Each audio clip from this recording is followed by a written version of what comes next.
Can you share a little bit more about that? Like, do you know, how does that registry work? Yeah, so, okay, this is what I believe. Don't quote me 100% on this, but basically the idea is that we're thinking about autonomy and this principle of beneficence and basically doing well by the child, not just the parents.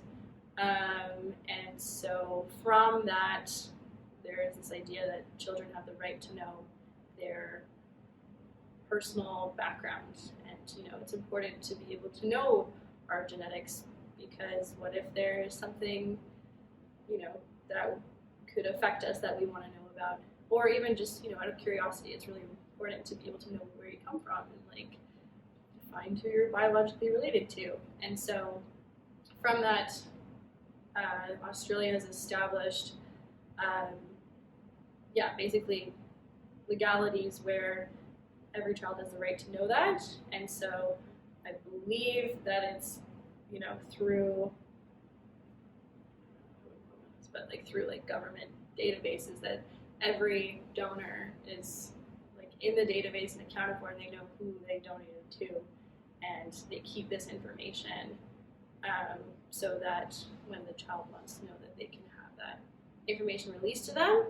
And for anyone to donate, they basically need to agree to this, so that everyone is on the same page.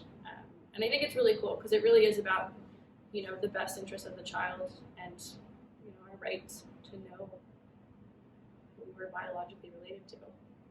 And so I don't know why Canada doesn't have the same thing.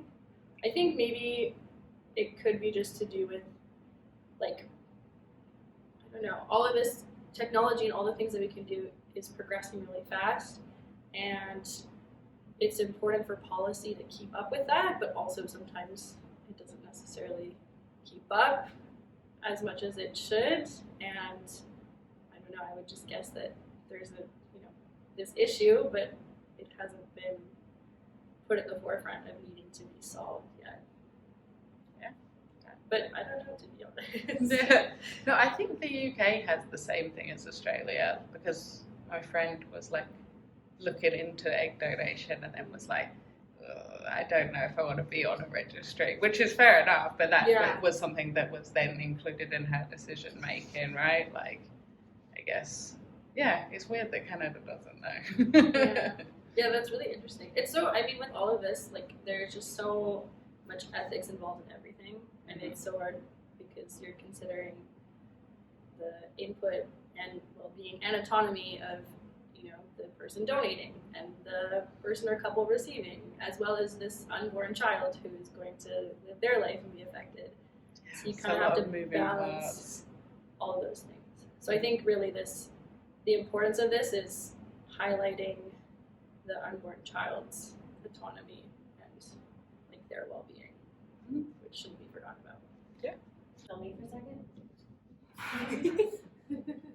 So it's interesting because Australia is the only country that has a registry where kids can apply and find out who their donor was.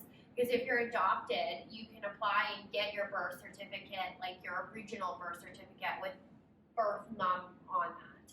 But if you're donor conceived, there's nothing like that. It says on your birth certificate, mom, dad, so you might never know unless you do a DNA test that you're donor conceived. So Australia has a registry similar to the adoption system where you can go and apply and find out, okay, who was my donor, and get access to that information. So it's tricky in the sense because I don't know if you would, how you would know to apply, or maybe you do it by chance, but you would go give them your legal name after 18, and they're going to say, okay, yeah, here's your records of being IVF conceived or not. Whereas anywhere else in the world, that's just kind of foreign, hidden information unless you do a DNA test. Yeah, I'm literally just, maybe it was the agency or something that my friend went through, but she went and had all the tests done, and then they were like, when the kid is 18, they are going to have access to who you are. Which is cool because maybe they're just doing more informed consent, which we definitely recommend, because people aren't told you're the way it's portrayed in the media and stuff, it's hush hush. You can donate and close the door and never think about it again. So I like if that's the case with your friend, like the agency would have, I guess, educated her a little bit more thorough, because there's no such thing as anonymity now with DNA testing. Like that idea that you can close the door and never look back doesn't exist, because you can go and buy a 23andMe test or Ancestry and do these home DNA kits and investigate yourself. So that anonymity isn't possible. So I think it's unfair for agencies like ourselves to be able to tell people, like, yeah, you can be anonymous, because even if we don't have a registry like that in Canada, which I think would be great to have, at the end of the day, someone can do a home DNA test, and then you're no longer anonymous. So I think that's maybe the route they were going. If they could have an internal registry like we do here at HHH, but like globally or like legislation-wise, Australia is the only country that has something like that to protect kids conceived through third party. Thank you for sharing this information with us. It's been great talking to you. Thanks.